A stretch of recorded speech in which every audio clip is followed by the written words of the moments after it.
yourselves. Big up to Barbara Joseph each and every time. Yes, guys. Carabao Cup, man. Carabao Cup. As you guys can see on the title, the usual suspects, through to the next round. And I'll be honest with you, it's probably I think everyone in their right mind probably would have expected to see those teams in the quarterfinals.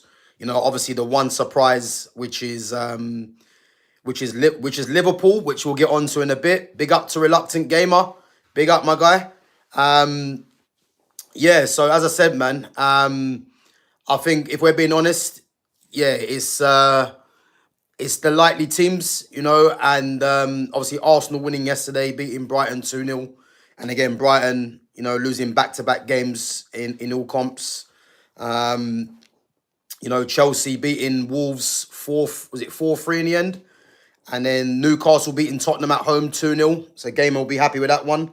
And then Crystal Palace beating Liverpool 3-0.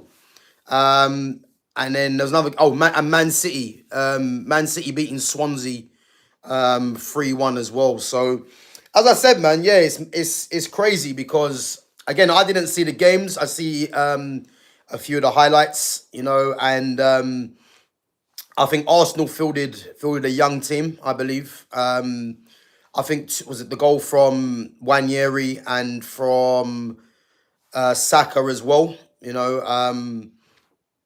Actually surprised Saka actually played, to be fair. But I mean, some of the goals that the Wanyeri goal, I think the keeper should have done better with that one.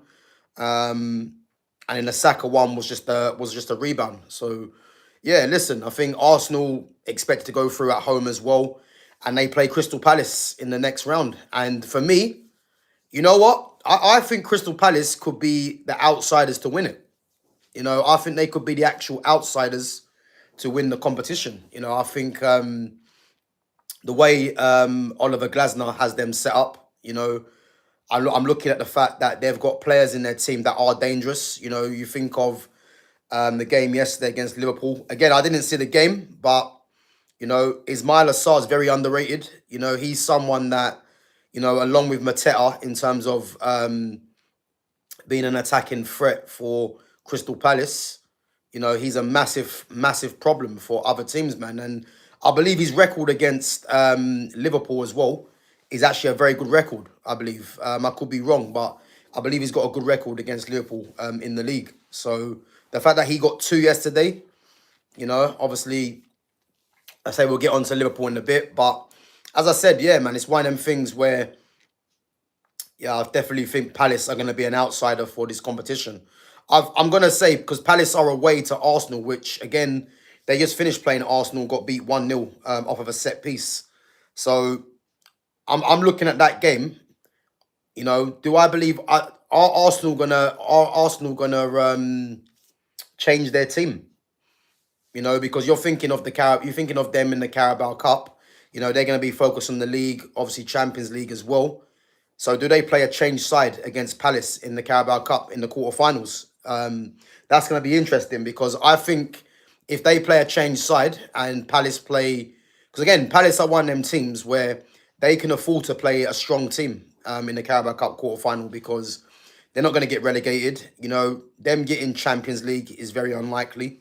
European football, you could say, but winning a trophy, I think that will be a good thing for them to achieve again. Obviously they won the FA Cup last season, and them getting a Carabao Cup, will be good. It'll be a couple of trophies in 2 seasons, man, under Oliver Glasner. So I reckon they go with a strong team. But as I said, man, I think Arsenal beating Brighton yesterday, I wasn't really surprised, As I said, the first goal definitely from Wanyeri, was a bit, I wouldn't say lucky. I think it's a poor save personally from the keeper. But at the end of the day, they get the job done, and again through to the next round they go. So that's the main thing. Who's the other game? Newcastle versus Tottenham. I think Tottenham going away to Newcastle You know, Tottenham were, I think Newcastle was always going to be the favourites to win that game because, as I said, there ain't many teams that will go to St James's Park, whether it's in the league, Champions League, or the cups, that would beat them at home. You know, because at home with that crowd, you know, they're very tough to beat, man. And again, Tottenham haven't really been playing well in the league. You know, they've been picking up a few results, but I think away to Newcastle was always going to be a tough ask for them. And I think first goal come from Fabian Schär. You know, interesting was two headers as well for the game. So Fabian Schär got the goal, the first one. And then you look at Nick Walter Marder again. And again, what a signing he's proven to be. And I think with Walter Marder, for me, it's not about the goals that he's scoring. I think his general play is of a top level, you know, and he's someone that him getting goals is just a bonus on top of what he's doing, you know, because I don't think there's anyone that would believe that Walter Marder coming into Newcastle to replace Isak or one of the players to help fill the void by Isak. I don't think no one's really expecting him to come in and get 20 plus goals, you know. But if you look at his general play and the fact that he is getting goals, you know, he's a massive player for Newcastle. And this is a team in Newcastle that still have Johan Visser to come back, you know. And I think if you can get Visser and you can get Walter Marder in the team together, or you've got those two as options, as I said, man, they're going to be a problem, you know. And again, they beat Tottenham 2-0. Again, I didn't see the game, but I think Tottenham would have been probably looking at a Carabao Cup, you know, as a trophy to possibly win after winning the Europa League last season. But again, man, they're a bit of an up and down team, but they find themselves third in the league right now. And I'm not sure who they're playing next. Are they playing Chelsea next? I think they're playing. I actually think they're playing Chelsea. So yeah, that's going to be an interesting game, man. But yeah, as I said, man, I think they'll be annoyed, or their fans will be anyway, that they didn't get through this game. But I think going away to Newcastle, you know, they was always going to struggle because, as I said, Newcastle at home are a very good team, man, and they're a tough team to beat. So yeah, them going through is I expected that personally. And who they got in the next round, Newcastle? I think they got Fulham. I think they got Fulham next round, and I think Fulham are in poor form. You know, I think they're second or third from bottom in the Premier League. And I think Newcastle are at home as well. So I think Newcastle will be targeting a semi-final, definitely. You know, I'll be very surprised if Fulham go away from home and beat them. You know, the way Fulham has started, and the fact that Fulham would probably be looking at themselves trying to put on a performance, well, put in some form in the league. So I'll be very surprised Newcastle if they're not at least in the semi-finals. And again, Newcastle are actually the holders of the Carabao Cup as well. So yeah, crazy.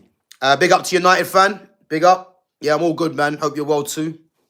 I'm all good. So yeah, Newcastle for me they're looking good at the moment. You know, I wouldn't say they're looking great, but they're just getting points on the board in the league, and again they're through to a quarter final of the Carabao Cup, which they are the holders of. So they'll be fancying their chances definitely. I hope Cardiff win the whole thing. I mean, who have Cardiff got actually in the? The Cardiff have got Chelsea. Yeah, Cardiff have got Chelsea. So yeah, who knows, man? Who knows? I've seen stranger things, but you know, if Chelsea get beat by Cardiff, man, boy, I think Maresca will be in trouble just like Slot, man. So yeah, I think Chelsea should get that one over the line personally. You know, moving on. Man City beating Swansea away from home. And again, I didn't see any of the games, but I saw a few of the highlights. You know, Ryan Cherky getting the start and getting the last goal. Doku getting the first one. You know, I think it was a deflection in there. And then who scored the second one for Man City? Can't remember. Omar Marmoush. Yeah. And Marmoush get with a great finish as well. And as I said, I think with Man City, Man City actually went 1-0 down, but Man City haven't been, you know, at their scintillating best. They haven't. But with Man City, I think they're going to be one of them teams this season when they need to win certain games. they're going to get over the line. You know, when there's games that are in the balance, you know, or that are crucial, I don't think they're going to get beat in many of them games. So I think this is where Man City are going to start ticking off results, you know, and by the time you know it, they're into the next rounds of cups, and then, you know, they're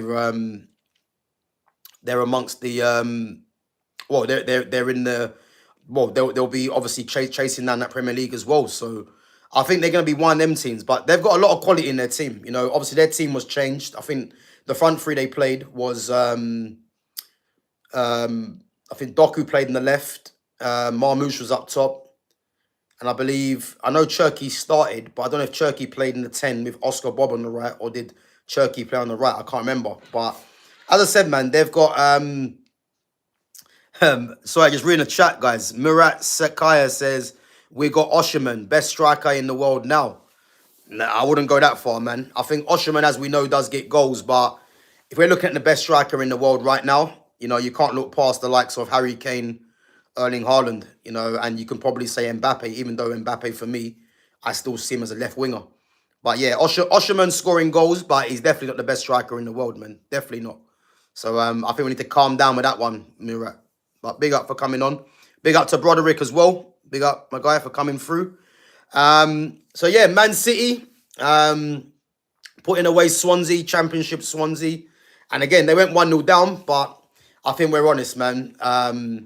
Man City are always one of them teams that are going to come back, and definitely expect them to be, you know, I'm looking at Man City now, you know, them along with, who have Man City got semi-final actually? I forgot. In the quarter-final. I think, it's Arsenal, Palace, Chelsea, Cardiff, Newcastle, Fulham, and then Man City have got...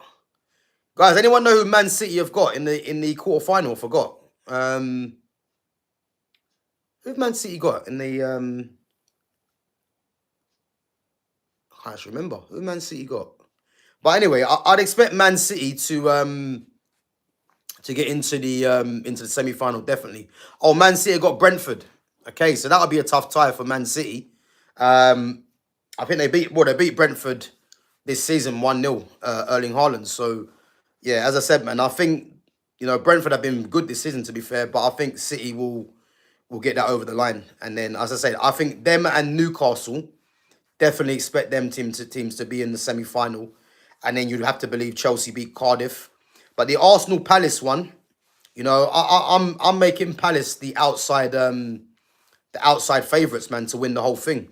You know, I just think the way that Glasner sets them up, you know, and the way that they've been performing this season, you know, I think you'll be foolish to go against Crystal Palace. So yeah, I definitely think Palace will cause an upset, man. I think they're capable of causing an upset. And again, we're going to get on to the Liverpool game in a minute. But as I said, man, yeah, I think if you're looking at Man City and their team, again, this is a team that's missing Rodri, you know, arguably one of their best players. And obviously there is talk about Rodri. You know, there's been talk about him signing a new contract. You know, I'm not so sure if he does sign a new contract. I mean, he's 29. There's been rumours about Rodri signing a new 400 grand a week contract, from what I heard. Again, do I think he signs a new 400 grand a week contract? Or do I think they should be giving him that contract? I think if you're looking at the fact what Rodri's done since he's been there, there's an argument for that, 100%. But if you're giving someone that's just come off a long-term injury and he's still struggling right now, and he's 29, giving him 400 grand a week, I just don't know if that's clever business, you know. But again, they've got a decision to make, and they definitely have to bring in a replacement. You know, there's been talk about Adam Wharton being the eventual replacement for Rodri.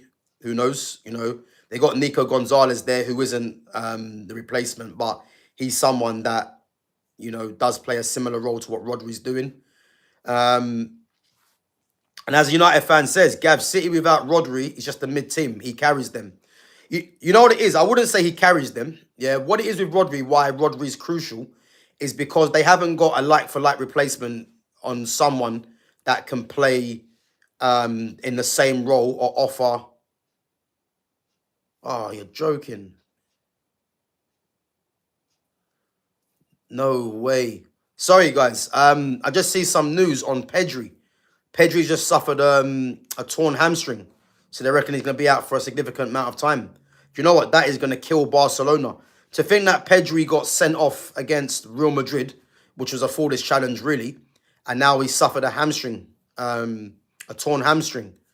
Like, I just hope, yeah, he's out for a month, if anything. But if it's anything longer than that, you know, and if it's serious, that's not only a problem for Barcelona, but that's a problem for Spain.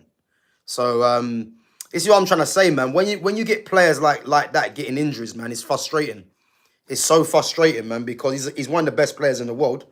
And look at that, he got sent off against Real Madrid, losing when they got beat 2-1, and now he's torn his hamstring. So yeah, it's crazy, man. And hamstring injuries, you know, they're a problem. So, well, thank God it's not an ACL, put it that way. But if it's a torn hamstring, man, I just wonder how long that will take. It's crazy though. But yeah, going back to a like-for-like replacement, man. I definitely think with Rodri not being there, they are a bit vulnerable, I would say. But yeah, man, 100%. I think, you know, it's one of them things where they're gonna have to identify a replacement, man, 100%. And as I said, Adam Wharton's been the name that's been linked. But it wouldn't surprise me if there's someone in Spain playing for, you know, one of the lower teams in La Liga, you know, that might offer us something similar to what Rodri does, and Man City have identified that player, because that's what Man City do, you know. Big up to Louis. Louis says, "Yo, you remember me?" I don't know if I do, man. Where do I remember you from? But big up, man, for coming on. Big up. How old is Rodri? How many years does he have left? So Rodri is 29. He's 29. So previous streams. Yeah, possibly Louis, man. I'll say I've had a lot of people come in there, man. So the name does ring a bell, but man. But I can't actually remember directly, man. But yeah, big up, man, for coming through anyway. Big up to Cook. Is it Turkish Kukuk Kabaga? Big up for coming through.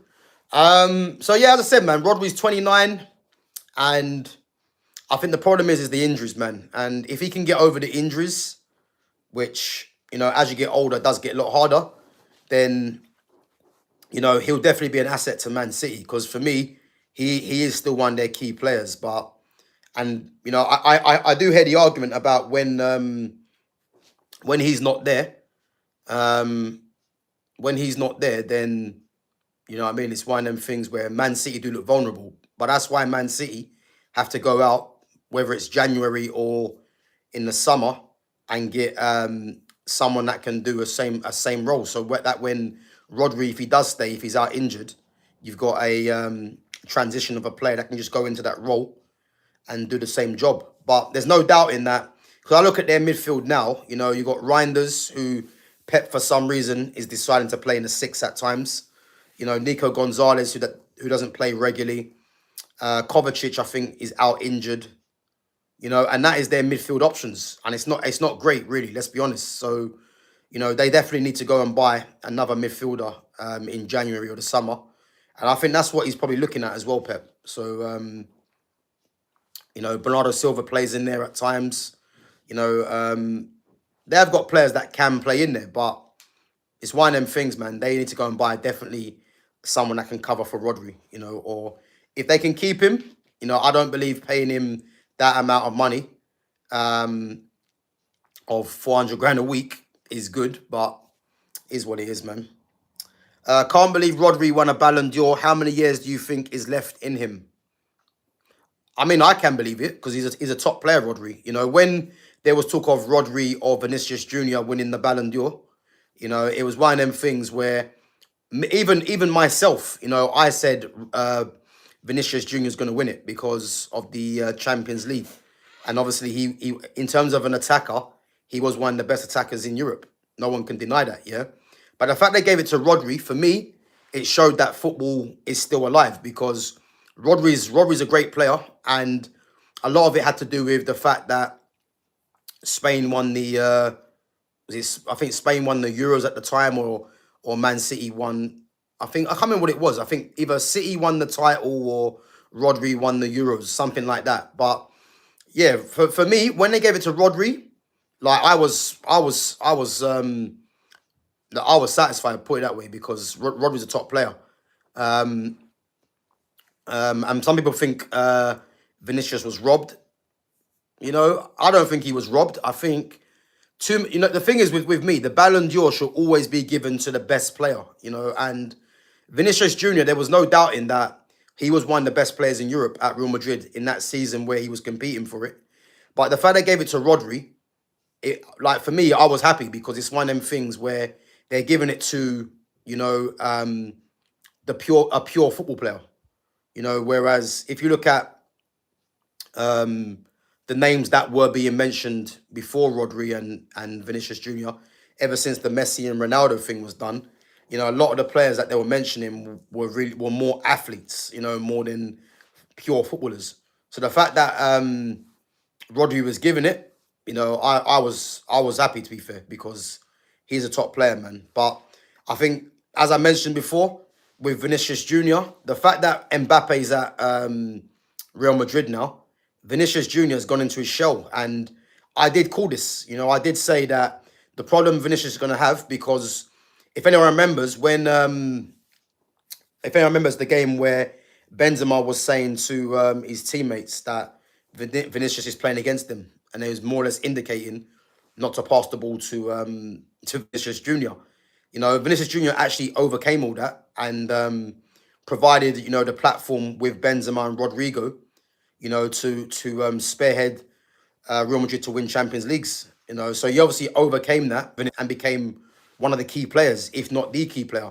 And then you look at the fact when Benzema left to go Saudi, Vinicius was the main guy there. And this is why he was in the conversations for Ballon d'Or with Rodri. And then all of a sudden, Mbappe came, which anyone that just watches football would have saw this. You can't have two guys that think they're superstars in their own right, and something's got to give. And the fact that Mbappe gets more numbers, is the bigger name. Vinicius, you can tell, has kind of, he's been forgotten about in a sense, and there was talk about Vinicius wanting a new contract, and it was a good for me, it was clever, because he wanted to try and see how much Real Madrid, how highly they think of him. And the fact that there was talk about him getting a new contract, and I don't think he has got one at the moment, it shows you that they're more or less looking at Mbappe over him. And as I said, man, I think the fact that he comes off more regularly now and Mbappe stays on, it just shows you, innit, that they're looking at Mbappe as the guy to lead him into the new era, really, rather than Vinicius Junior. So yeah, it's one of them things, man.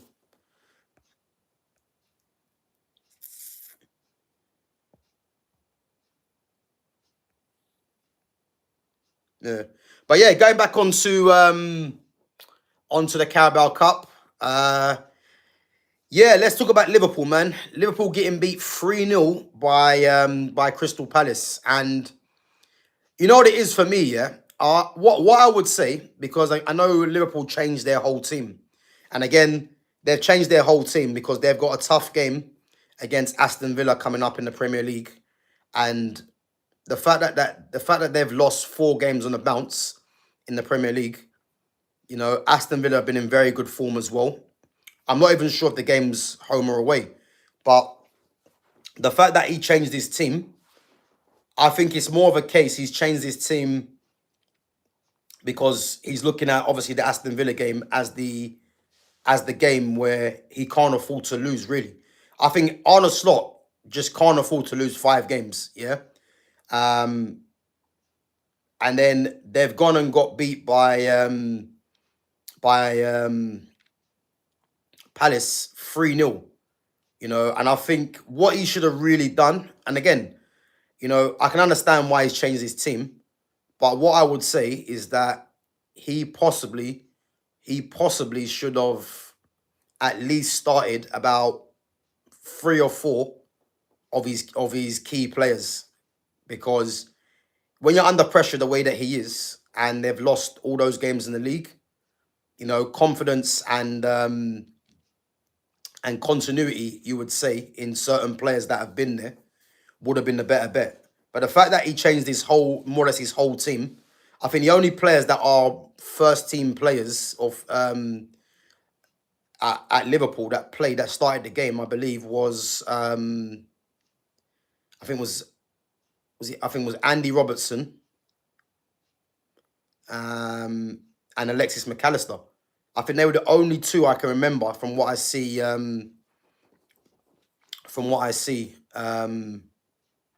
On the team sheet that started the game.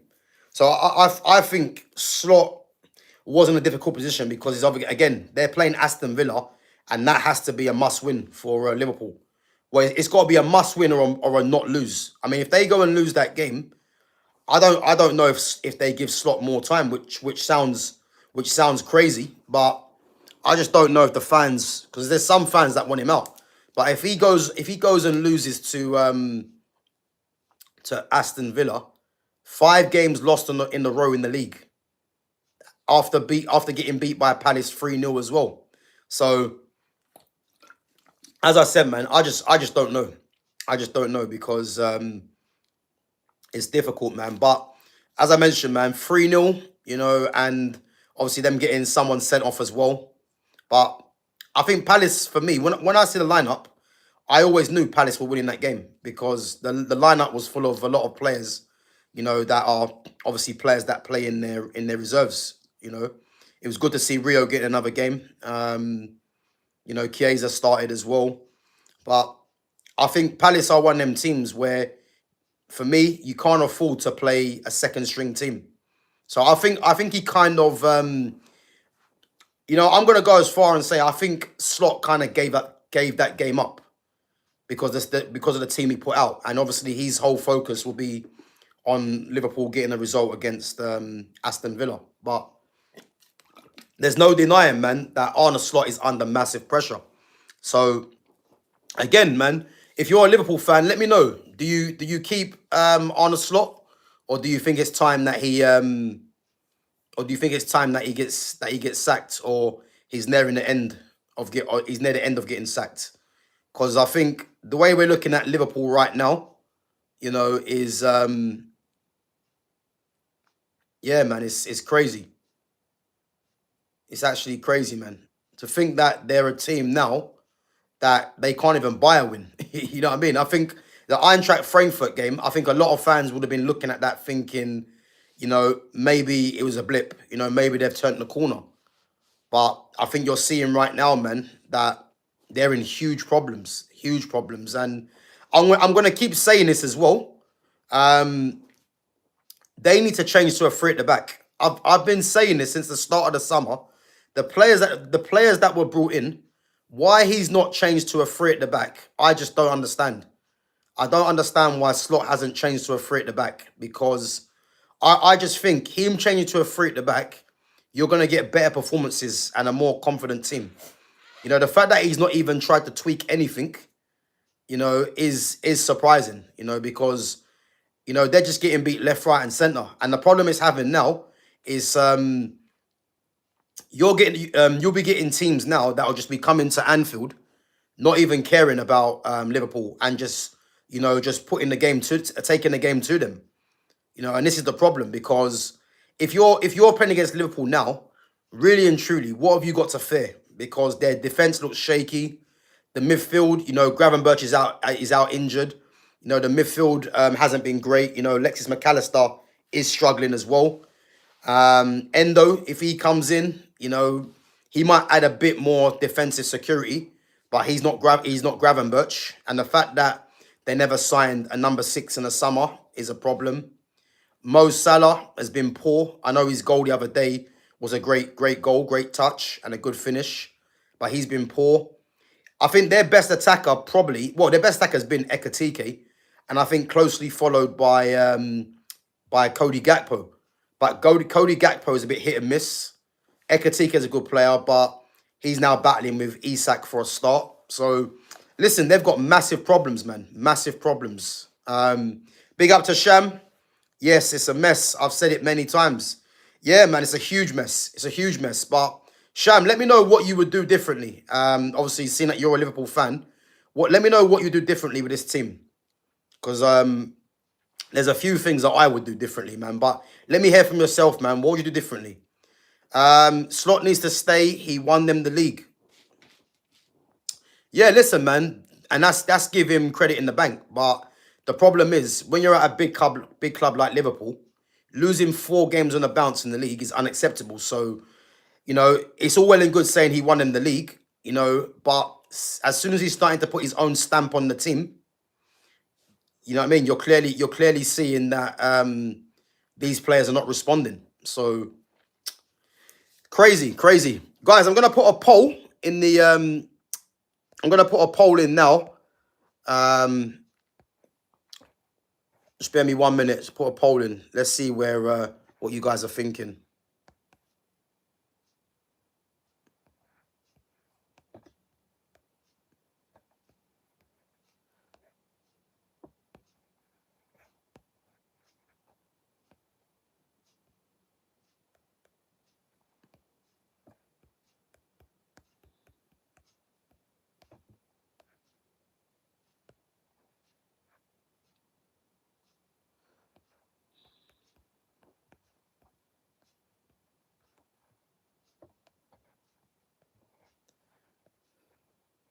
Let's see. Spare me 1 minute.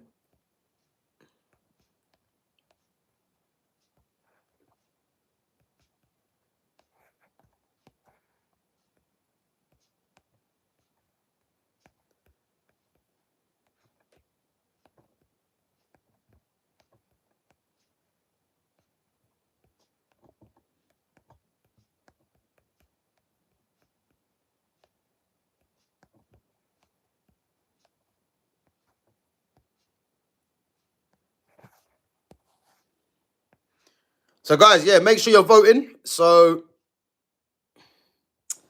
who wins the Carabao Cup? Put your votes in, guys. Put your votes in. Yeah, I knew Waka would be back. Arsenal on a good run, and yeah, he's back on. You know what I mean? This is what these Arsenal fans do. So yeah, guys, make sure you're putting your votes in. So who wins the Carabao Cup? Newcastle, Chelsea, Man City, or Crystal Palace? Let's see what you guys think.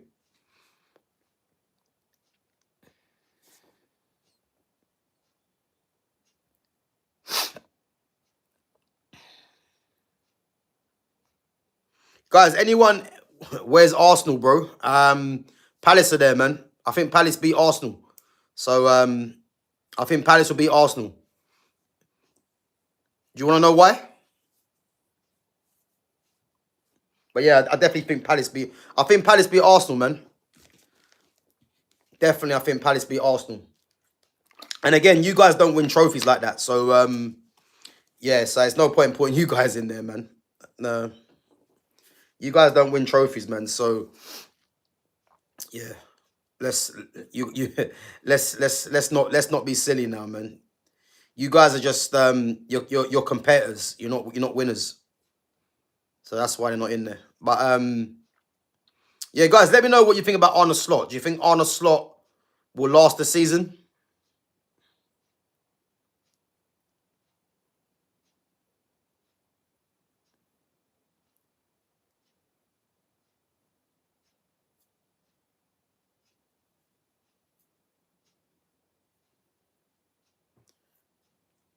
Arne Slot has lost the plot. You're a poet and you didn't know it. Slot be gone before Christmas. Slots to be gone before Christmas.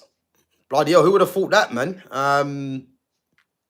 To think that Slot is looking like, and this is what I'm trying to say to you, yeah, this is standards, yeah? To think that Slot is on the chopping board before Ruben Amorim, it's like, what? Like, football's just crazy, man, isn't it? You've got a manager that's won the Premier League, yeah, against the manager that lost the Europa League and finished 15th, and he's under more pressure than Ruben Amorim. And that just shows you that standards are well and truly at Man United in the bin. Because I never thought I'd be seeing this. How can Slot be under more pressure than Ruben Amorim? You know what I mean? It's crazy, man. It's crazy work, but it is what it is, isn't it? This is football for you. This is football for you.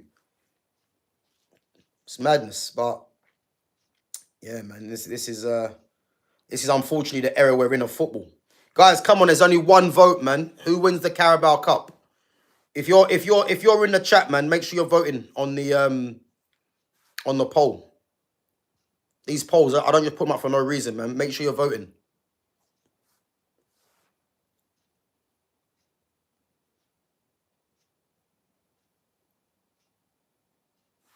Yeah, listen, I think Palace will win it. You know, I do think Palace will. I think Palace are going to be an outside shot, man. 100%.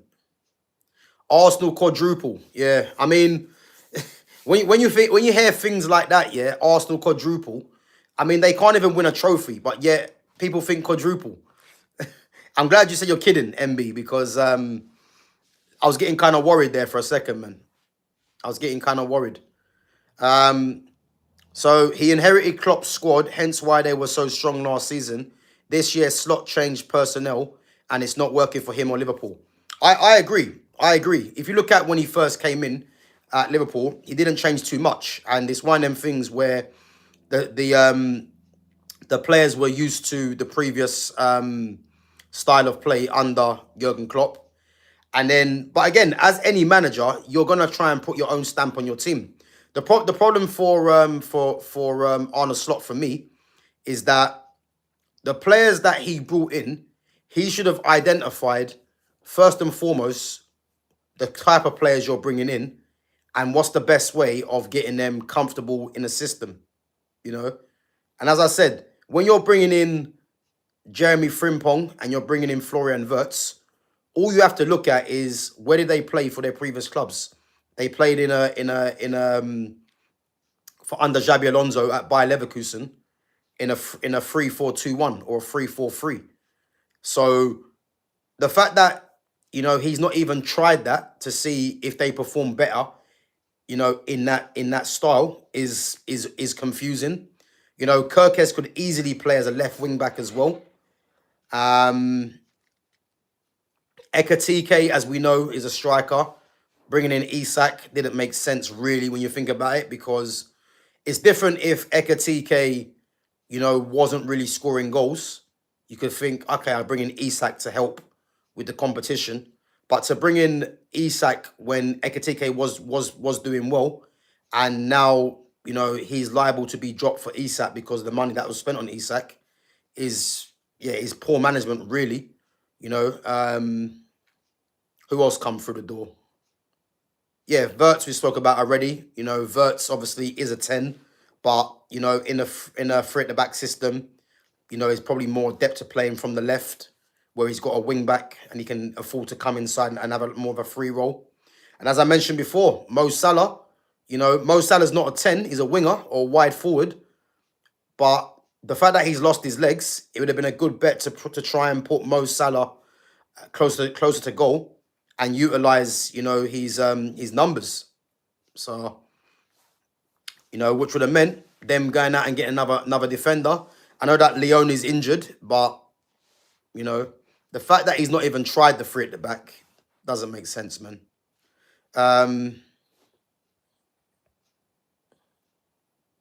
So Liverpool were done when Trent and Diaz left. Liverpool were done when Trent and Diaz left. Yes and no. With Trent, it's difficult really, because in terms of right backs and the way that they use Trent, you know, you don't really get too many creative outlets at right back, really. So, again, like Trent going, which the signs were that he was going from time. So, you know, they should have either identified a proper right back or as I said, just go and play wing back. Because when you're bringing in Jeremy Frimpong, you know, I think it's poor management to leave the team how it is, knowing you're going to be bringing in Frimpong, who, as we know, is a wing back. You know, Jeremy Frimpong is not no right back. He's a wing back. So, and again, I think everyone would have been of the agreement that Frimpong was brought in, you know, not as a direct replacement for Trent, but he was brought in as someone that can, you know, play a similar role. Or if you want to change the system, you know, you got someone that can cover that right hand side, as well as Connor Bradley. That's a right back anyway, and he's been pretty poor this season, Connor Bradley. So again, man, it's a bit, yeah. I think the Trent one, you know, it's more of them bringing in Frimpong and changing the system for me. And Diaz, I think when you're bringing in Florian Wirtz, you've got Gakpo there already. You know, they probably looked at the fact that Gakpo can chip in with goals.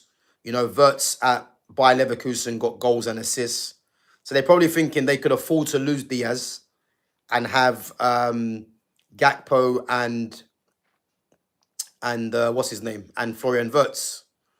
You know, at the moment it's not really working like that, but yeah, I think in hindsight, I think it's easy to say that when they lost Trent and Diaz now, that's why they were done. But it's not as simple as that. I think they haven't, as I said, I don't personally believe he's got the best out of what he's got, Slot. You know, and as I keep saying, man, I think changing that system to a three at the back, you know, I reckon you get a better Liverpool. You know, I'm lost for words right now, Gav. Well, you shouldn't be, because the warning signs were there. And as I said, losing 4 league games in a row, and Aston Villa, that's going to be a tough game. You know, the pressure's on, man. The pressure is on.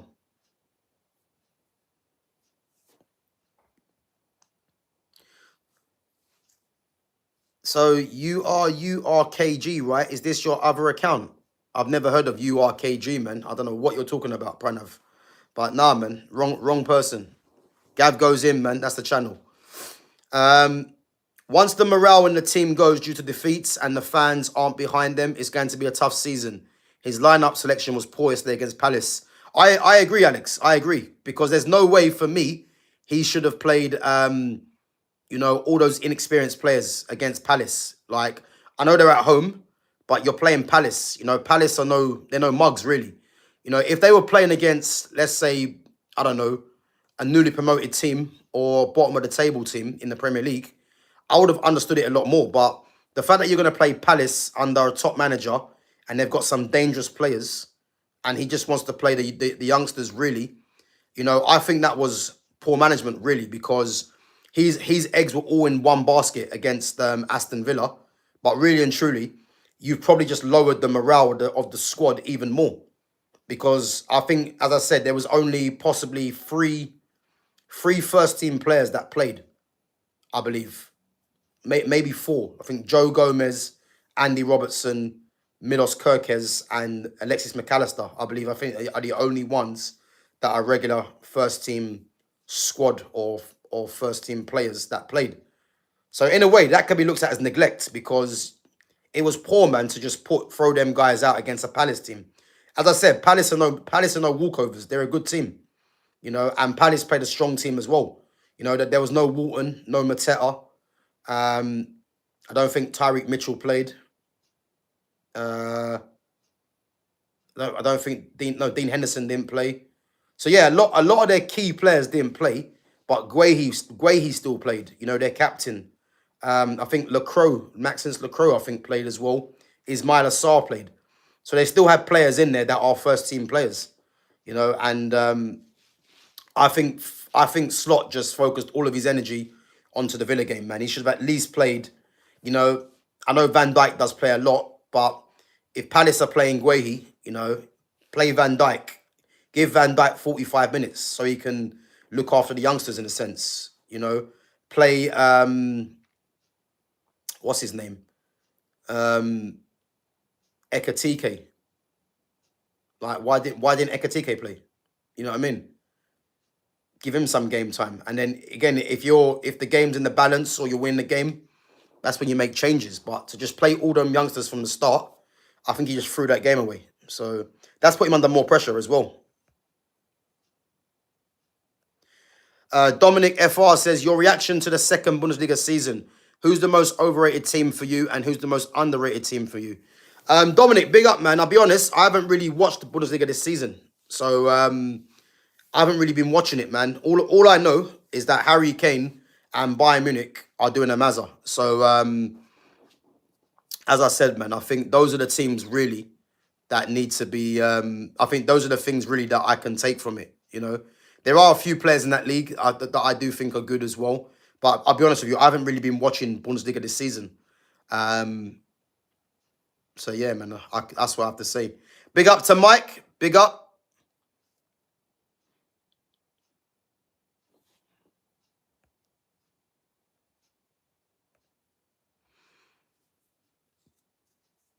Yeah, listen, I didn't even see the bench, but... Actually, no, I'll tell you a lie, I did. I see a bit of the bench, but they were all youngsters, a lot of them. I think Trey Ione played as well yesterday. He's a good player. But again, man, yeah, it was neglect that game, man. He didn't give a damn about that Carabao Cup. It's obvious because, you know, as I said, you don't play that team, man. You definitely don't play that team against a Palace, man. You don't do that. You know, it was poor. And as Mike said, Slot was irresponsible as an adult to put such a young players against a strong Palace team and not even put in about 6 first-team players to help ease the pressure on youngsters. Very poor. I agree, man. I agree. Like, I think that's perfectly put, man. No doubt.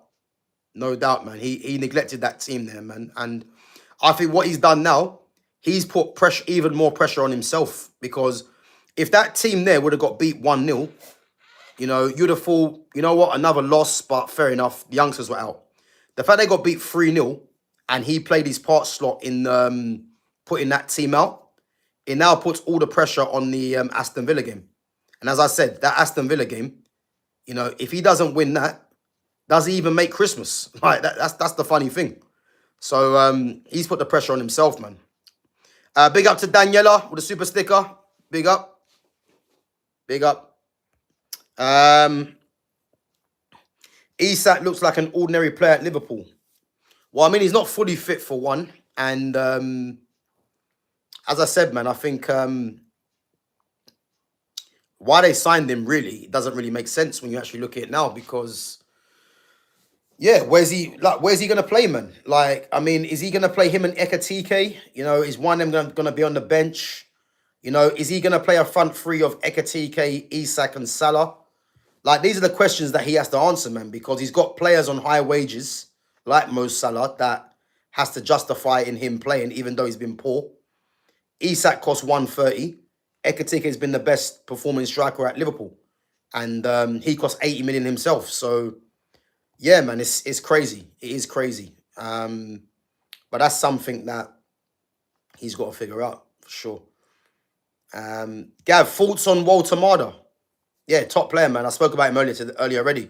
He's a top player, man. He's a top player. And as I said, him coming in, you know, I don't think there's Newcastle fans that would have expected him to get goals like Isak got last season.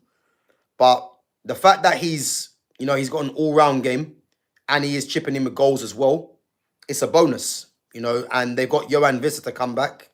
So, yeah, man, it's so far so good. That's what I would say. But he's a very good player, man. His link play, he's a massive threat in the air, as he would be, you know, obviously being 6 foot. You know, he's very strong as well, and he's technically sound. So when you got all those qualities, you know what I mean, you're gonna be a problem, and that's exactly what he's proven to be. So yeah, man, I rate him. But again, I watched him last season for Stuttgart, and I watched him in the European Championships under 21s when England won it. They beat Germany in the final, but he got top goal scorer of the tournament, and obviously he was a problem. But he's a problem because of his physical presence. You know what I mean? But he can play. That's the main thing.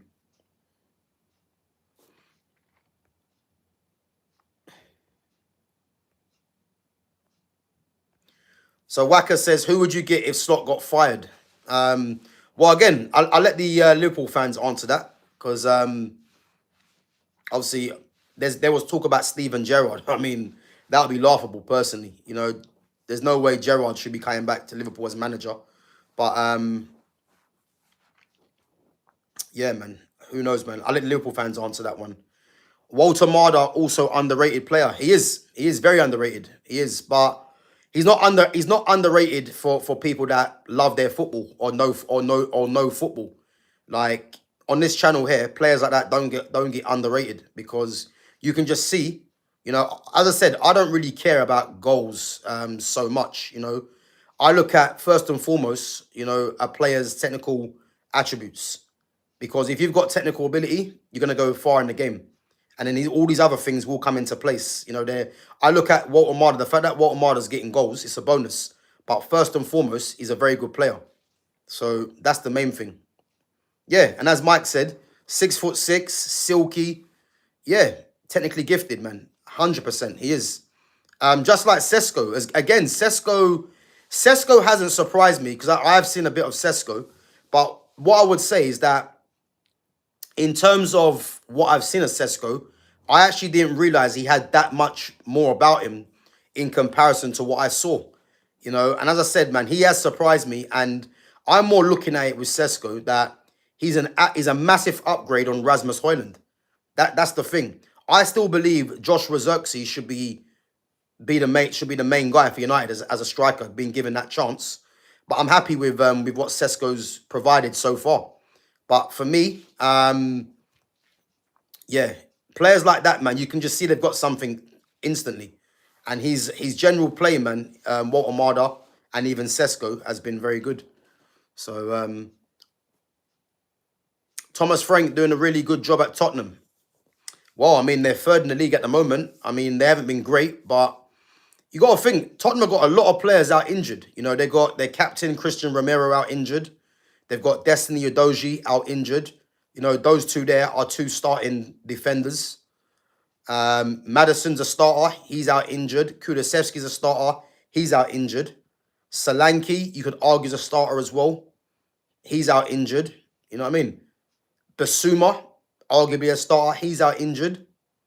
So, yeah, they've got 6 players that you would say are starting players. You know, I mean, it might be touch and go for a couple of them. But 6 of them that would be arguing to be starting in Tottenham's best team. And look how much dangerous they would be if all 6 of them players were back starting. So again, listen, man, they're third in the league, haven't been great. But if they get them 6 players back, who knows, man? Who knows? To go with what they've got already. You know? But they definitely do need to improve, man. But they've been a problem so far, man. NRNFX says, glory, glory, Man United. Yeah, big up, man. Listen, we've won the last 3 games. So I'm just happy we've done that. But do I think we're out the clear? Not by any means. You know, there's still a long way to go for this team. Do I still believe Ruben Amorim's it shouldn't be the manager of Manchester United? Yep, I still don't want Amorim at this club. But as I said before, you know, 3 games won in a row. We have to just ride with it. But, you know, fans that are getting carried away with Amorim winning 3 games in a row, you know, I think that's overboard. Because all you have to look at is, you know, the Liverpool and the Brighton game could have gone horribly wrong. So, yeah, listen, man, let's just remain cautious. But, yeah, listen, 9 points in the last 3 games. You know, I don't think there's many fans that would have predicted that. But it is what it is, man. It is what it is. Big up to Fitz. Big up, my guy, each and every time. Who is the best United striker you've seen in United's shirt? We've had some great strikers. Ruud van Nistelrooy was fire. Yeah, he was, man. But again, United have had some great strikers. If I was to pick one, because let's not forget as well, you know, as deadly as Ruud van Nistelrooy was, Man United only won 1 Premier League title under Van Nistelrooy. You know, there's not many fans that would have thought that. Because Ruud van Nistelrooy was dangerous. Like, he was deadly. But United only won 1 league title. So, yeah, man. But who's been United's best striker? If I was to say who's been my favourite striker at United, you know, you go back to the likes of Andy Cole, Dwight York, Cantona.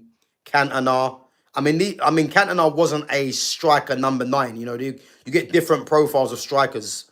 But, you know, United have had some great strikers throughout the years, man. But if I was to say my number one, you know, I like Anthony Martial. You know, Martial for me was massively underrated, heavily criticised because for reasons unknown, really. You know, massive fan of him in terms of his talent as well. But if I was to pick one striker, for me, it's between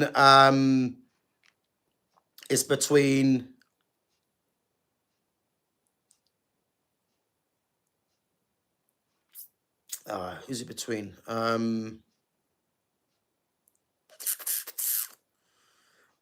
It's between it's between Van Nistelrooy, it's between Van Persie and Ibrahimovic. You know, I'd probably say Van Persie. Probably say Van Persie, but Van Persie, Ibra, Cantona, um, Van Nistelrooy, yeah. Those four. And obviously you got Cole and York. I mean, you can't pick anyone. You can't pick everyone. But I'll definitely say I'll have to say Van Persie, man. Van Persie for me, yeah. But Tevez and Rooney weren't strikers really. Like if it depends what kind of strikers we're because Eric Cantona played as a forward. He wasn't a striker.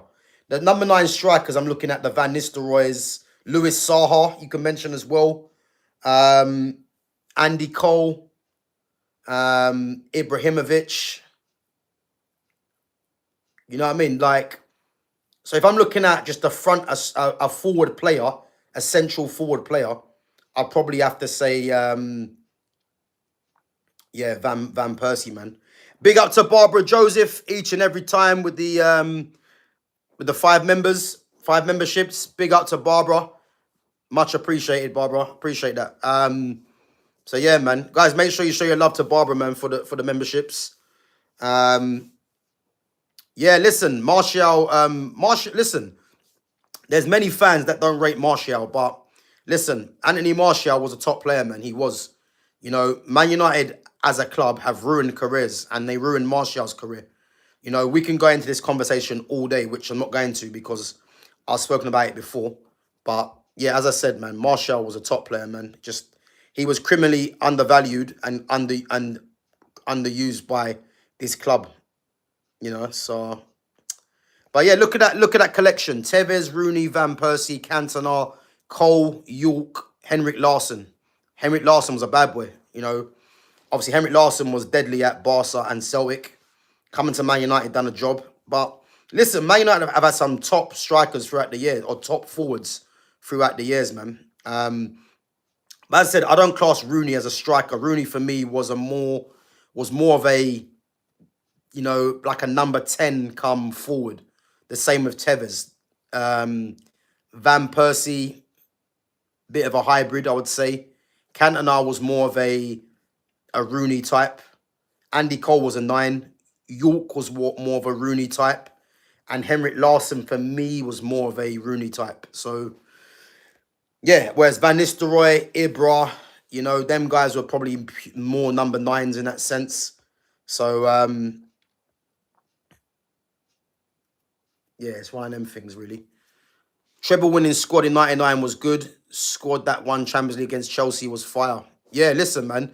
Rooney, Ronaldo, Tevez, I think Berbatov as well. Listen, Man United have had some like Anderson, Nani, Park Ji-sung, Carrick, Scholes, Giggs, Evra, Rio, Vidic, Gary Neville, Wes Brown, Van der Sar. Listen, Man United had a serious team, man. A serious team. And if only we can try and get back to those levels again. Where is Anthony now? So Martial, I heard, is in... I know he was at AEK Athens, but I think he might be in Mexico playing for Monterrey, I believe. I could be wrong. But, yeah, man. Crazy. So Waka says, how many years has it been since United won the league again? I can't remember how many years it's been, but what I do know is that it was more recent than Arsenal. I think Arsenal last won a league title back in 2003. So, yeah, I believe Arsenal haven't won a league title for 20 plus years, which is poor.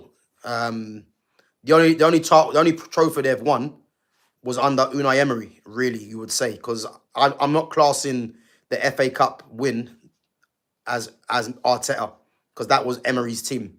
So yeah, man. I think since 2003, Arsenal have not been in with a sniff of winning the Premier League title. So yeah, man. Waka, I'll tell you this now, yeah. Manchester United will win a league title before Arsenal. Yeah? You've heard it here first. Manchester United will win a league title before Arsenal. Yeah? So Alex Murphy says, I was at Rooney's Champions League debut against Fenerbahce. Scored a hat-trick. Yeah, listen, Rooney was a menace. As I said, I've played against Rooney when I was in my youth, when he was at Everton and I was at Chelsea, when I was about, 14? So listen, I've had first-hand experience of playing against the Wayne Rooney from young. And let me tell you now, man, Wayne Rooney was an absolute joke, man. Like, even at that age, like, he was just so far advanced for anyone on that pitch. So yeah, as I said, man, I've had first-hand experience playing against Wayne Rooney. So yeah, man, what a player. What a player. And what I liked about Rooney against Fenerbahce, yeah, was the fact that, he just came on. And again, you know what it is? I'm going to pause this one quickly, yeah? Some absolute clown called Tomu, yeah, has come into the chat. Tomu, I don't even know who you are, yeah? But again, you're coming onto the channel, yeah? You have no idea of my background, of my past footballing. And you're coming on there talking shit, saying, stop talking rubbish, you not playing against Rooney. And that's what I'm trying to say to you, yeah? You get haters in life and you get absolute dickheads like this guy called Tomu, who hasn't even got a clue what he's talking about, chatting rubbish, trying to tell me, someone doesn't even know about my past footballing career. Like, at the end of the day, man, like, you don't have to be here. You know what I mean? No one's forcing you to be here. But don't come on there and try and tell me something that you have no idea about. And you don't even know who I am. Like, it's poor, man. Come on. You know what I mean?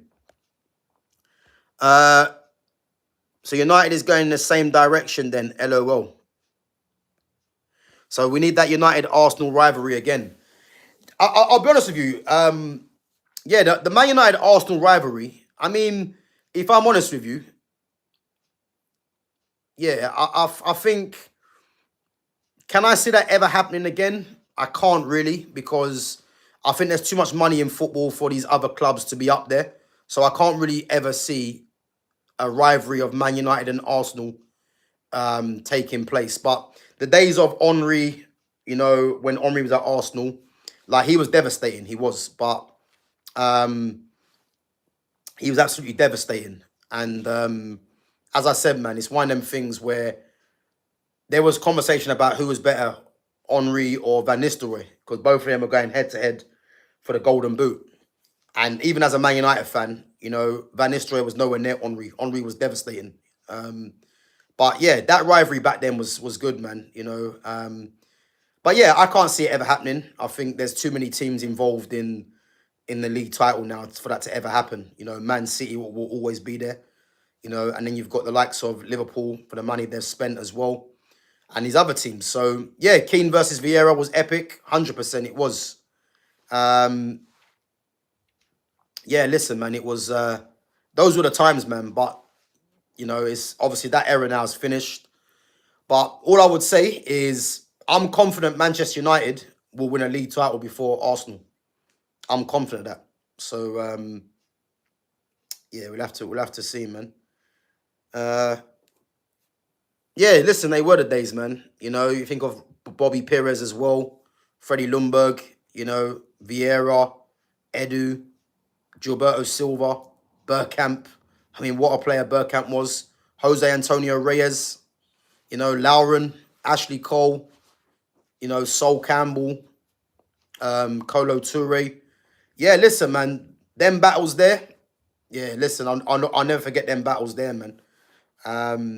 But yeah, I would say now, it's unlikely that rivalry ever happens. And to be honest with you, man, yeah, it's a shame, but things move on. Anders Pettersson says, you from London? Yeah. Yeah, man, yeah.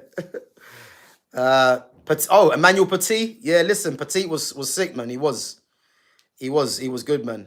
Um, yeah, listen, that Bergkamp goal against Newcastle was mad. I remember watching that live, and when he actually done that, yeah, you could actually see he actually meant it. He actually did mean it because there's a little touch, the little deft touch that he done. You know, you could see that he had been practicing that skill, and it was I believe the defender was a guy called and again this is one for you, reluctant gamer. Nikos Dabizas was the centre back that he done it to, and yeah, listen, Dabizas was bamboozled, man. I'm telling you. And then what impressed me, yeah, was the fact that it's all well and good doing the skill, but you have to finish. And again, a lot of people don't really look at those things, yeah. The fact that he finished it as well made the skill even better. Because if it was a case where he done the skill and then blasted it over the bar, let's say, or missed the target, it means that that skill is irrelevant, really. You know what I mean? But with Bergkamp, just knowing the kind of player that he was always going to slot that ball into the corner because the guy is just technically skilled. And the fact that he done that skill and scored, you know what I mean, it made it even better. It's the same sense when, too many players in this era now, from what I'm seeing, especially when you play five-a-side, it's like someone will go for the nuts, putting it through someone's legs, yeah? And then everyone gets excited. But then you realize that the player hasn't even got the ball.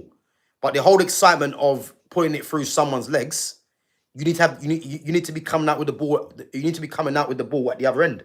But a lot of players, they put it through someone's legs, and it's just like they're celebrating for no reason. It's like, but you haven't got the ball. Do you know what I mean? So that's what I'm reverting it back to. The fact that that Bergkamp done that bit of skill and still scored. Yeah, listen, man, it was great bit of play. Yeah, I remember that, the Perez and Henry penalty. So Perez passed the ball to Henry, and then I think did it get retaken or something like that? I can't remember. But yeah, I remember that, man. Of course remember that. Nigel Winterburn. Yeah, listen, man. Nigel Winterburn, Lee Dixon, Tony Adams, Steve Bold, Andy Linnigan. Yeah, listen, man. Of course, I remember that. Glenn Helder. Remember Glenn Helder, the left winger? Obviously, Ian Wright, Alan Smith, Paul Merson. Yeah, man, listen. Gilles Grimondi, remember him? The French, I think he's a scout now for Arsenal. So, yeah, man, listen. Never forget them. Anders says George Best or Bobby Charlton. I mean, they weren't really in my time, George Best or Bobby Charlton. But, so I can't really comment on that one. Yeah, Kevin Campbell. Yeah, listen, man. Christopher Ray, remember him? Christopher Ray? Christopher Ray, Yeah, listen. Yeah, I can't really answer that, George Best or Bobby Charlton. But George Best was mad though. He was mad. Not talking about him drinking, but his skills, man. He was mad. Sylvain Wiltord, yeah. Yeah, Whacker, I knew you'd come out of that, man. I knew you'd come out of that. Yeah, Sylvain Wiltord scoring against United at Old Trafford. Yeah, of course I remember that, man. Do you remember Joshua Xerxes scoring the winning penalty at Emirates last season to knock you guys out the cup? Do you remember that one, yeah? I hope you do, man. I hope you do. Yeah, you're always trying it, Whacker, but listen, man. I'm saying this now. I'm going to have the last laugh. I promise you. I'll have the last laugh, man. Don't worry. I'll have the last laugh because I want to see your energy, yeah, when you guys don't win Champions League and the Premier League. I want to see you, Lumi Rain, and whoever Arsenal fan that runs their mouth daily on here. I want to see you guys on the channel with the same energy because you guys go hiding too often. Remember when we stopped Arsenal going 50 unbeaten? Yeah, well, I remember when we beat Arsenal 8-2 as well. I definitely remember that. Ashley Young was on a Mazza. Wayne Rooney as well. Listen, don't ever let these Arsenal fans forget 8-2, man, because there's no way Arsenal can beat United 8-2. Listen, the amount of records we've beaten against Arsenal, man, it's just laughable. So Them guys are not serious, man. The fact they've got a manager that's been there for, what, 6, 7 years, and he's just got an FA Cup without his team to show for it, it shows you, man, that they're in deep trouble, man. Remember when Van Nistelrooy missed the pen, we went unbeaten, Invincibles, nice one. But you had like 14 draws in there, so it's not really commendable, man. If you would have had like 2 or 3 draws, I'd have been like, fair enough, but 14 draws? Yeah, I don't take that seriously, man. Waka, do you remember when you guys won the Champions League? Do you remember that one? When you guys won Champions League? Let me know what year it was. I forgot what year it was you guys won the Champions League. Let me know what year, man. I forgot. Guys, make sure you're voting on the poll. So who wins the Carabao Cup? Newcastle 13%, Chelsea 27%, Man City 33%, Crystal Palace 27%. So it's been what, 15 votes, I think, so far? Let's see. Yeah, 15 votes, guys. So make sure you're voting and let me know what you think. And as always, make sure you smash the like button and sub to the channel if you're new in there as well. Yeah, listen, man. We used to just let's not forget as well, man. We took their best player, their main striker, made him into our main player, and won the title. That's what happens, isn't it? So big up to RVP Van Persie. You know, this is what happens. You know, City do the same thing, so why can't we, man? Wacker's gone very quiet, I've noticed. You know, I mean, how many players have Arsenal lost to Man City? Bakary Sagna, Samir Nasri, Emmanuel Adebayor, Gael Clichy. I mean, it's laughable, man. I mean, they're a feeder club. Jacko says, you an Arsenal fan? Hell no. Man United, man. Man United. Don't ever make that mistake again, Jacko. No Arsenal fan here. But, yeah, listen, man. Arsenal are a feeder club for Man City. And we had to just try... We had to just go and take Van Persie and get a league title, man. It's as simple as that. So, yeah, man. Obviously, we got Aiden Heaven, Chido Obi as well. You know, we just took them away from Arsenal. But we do these things all the time, so... Yeah, man, it's not really a surprise, is it? Let's be honest. Yeah, big up Jacko, man. Yeah, big up, man. The fact that you thought I was an Arsenal fan, listen, man, it's a black mark against your name right now, man. It's a black mark. Because don't ever make that mistake again. Nah, I'm joking, man. Big up for coming through, man. Van Persie was fired the first season for us. Them goals against Southampton were ridiculous. Listen, he's a ridiculous player, man. Again, this is Van. I followed Van Persie's career, man. So, if anyone didn't know, you know, Van Persie was playing left back or left wing back for Feyenoord when he first came through.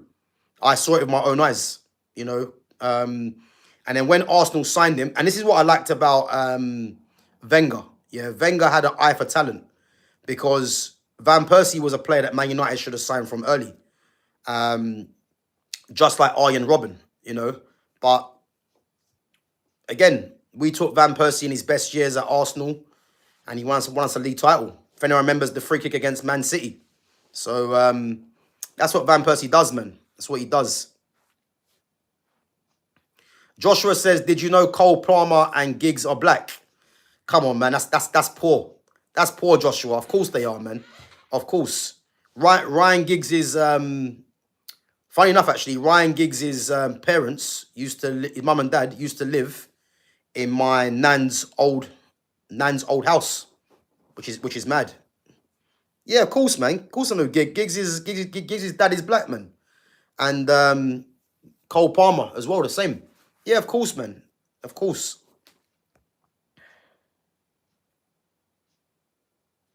Here we go. It's all about the present, bro. Arsenal is back again at the top.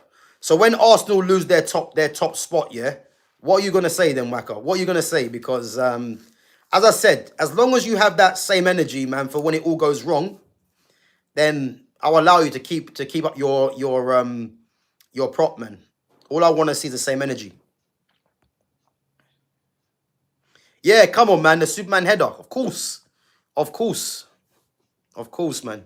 I believe that was the same game against Spain, where Arjen Robben destroyed Sergio Ramos. I believe that might have been the same game.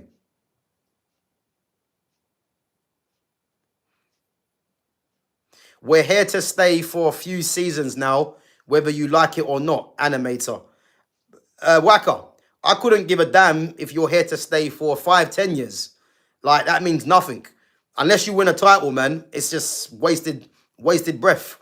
That's all it is, man.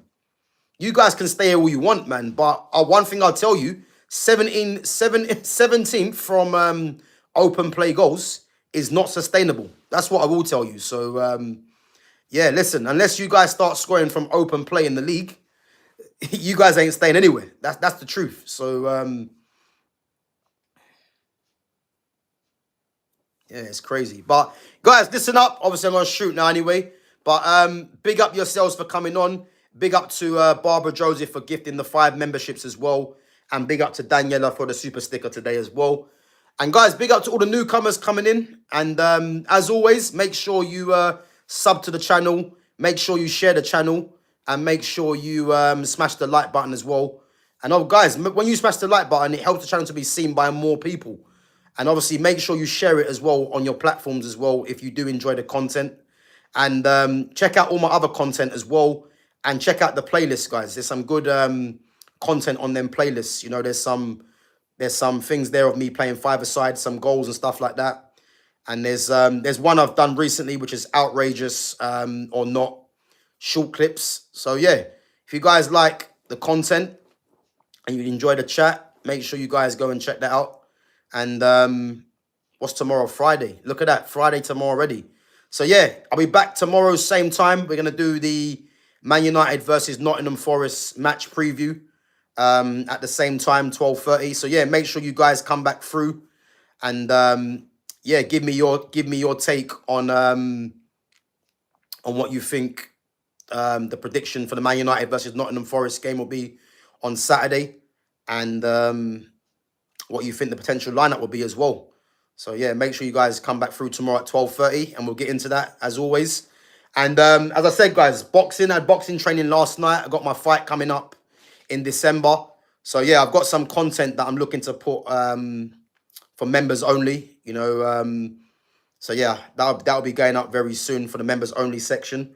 And as I said, man, once we get about 10 members in, you know, we're going to do a live Q&A for the members. So, yeah, as I said, man, yeah, it's always good coming on, you know, discussing football with you guys. You know, big up to all the mods each and every time as well. And as I said, yeah, I'll definitely be back tomorrow morning. Well, tomorrow at 12:30. And, yeah, listen, we're going to be getting into it. Obviously, Premier League action returns. And you know what? You know what's good? There's some crucial games coming up. I mean, look at Liverpool, yeah? Liverpool got Aston Villa on the weekend, yeah? And then I can't remember the fixtures, but I believe Liverpool, Chelsea are all playing each other on Tottenham and all them teams. I think all playing each other. Obviously, United have got a tough game away at Nottingham Forest tomorrow, and they've got Tottenham after that. So, yeah, listen, man, these games are coming thick and fast, man, and it's going to be interesting to see what teams do what. But as I said, man, yeah, look at that. Tottenham versus Chelsea. You know, something's got to give there. You know, Chelsea getting beat by Sunderland. You know, they're going to need to bounce back in that. Tottenham, third at the moment. You know, they beat Leeds, was it, on the weekend? I think it was Leeds. No, sorry. They won 3-0 against Everton, sorry. So, yeah, listen, man, they're going to need to keep that up. But they got beat yesterday in the Carabao Cup. Obviously, Chelsea winning their game. But, yeah, listen, man, it's going to be interesting to see what happens. But I think one thing's for certain, man. These next couple of weeks for a lot of teams are going to be crucial. So, we will be here. But, yeah, guys, big up yourselves each and every time. Smash the like button, sub to the channel, share the channel. And, yeah, I'll catch you guys tomorrow at 12:30. Take it easy.